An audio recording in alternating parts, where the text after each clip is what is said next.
سوال یہ پوچھا گیا ہے کہ کیا بچے کی صحت کو معلوم کرنے کے لیے پریگنینسی کے دوران، حمل کے دوران اسکریننگ ٹیسٹ کروانا شرم کیسا ہے؟ اور سوال کے اندر یہ بات بھی ہے کہ یہ چند مخصوص عورتوں کا ٹیسٹ ہوتا ہے کہ جن کے کئی بچے مس کیریج ہو چکے ہوں یا اب نارمیلٹی ان کے بچوں کے اندر جو پائی جاتی ہو، تو وہ 10ویں ہفتے سے لے کر 21ویں ہفتے کے دوران وہ ٹیسٹ لیا جاتا ہے کہ آیا جو پریگنینسی ہے وہ درست چل رہی ہے نہیں۔ تو اس کے بارے میں رہنمائی فرمائیں۔ تو اس کا جواب یہ ہے کہ اگر تو کوئی اس طرح کی خاص عورت ہے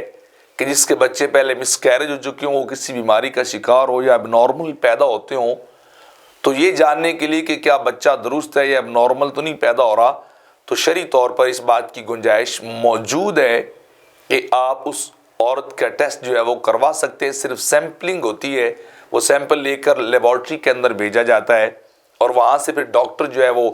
چیک کر کے، ٹیسٹ کر کے وہ تصدیقی ایک سرٹیفکیٹ دیتے ہیں کہ آپ کا بچہ جو ہے وہ ٹھیک چل رہا ہے، اس کی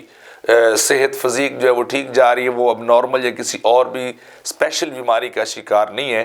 تو پھر وہ لوگ آگے جو ہے اپنا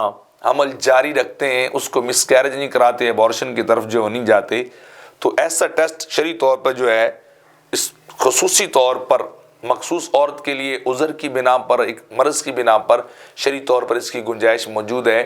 کہ بندہ وہ ٹیسٹ کروا لے اور بچے کی صحت اور اب نارمیلٹی اس کے بارے میں انسان کو پتہ چل جائے تو وہ کروایا جا سکتا ہے، کیونکہ یہ عذر کی بنا پر ہے۔ ورنہ اگر صرف شوقیہ بات ہو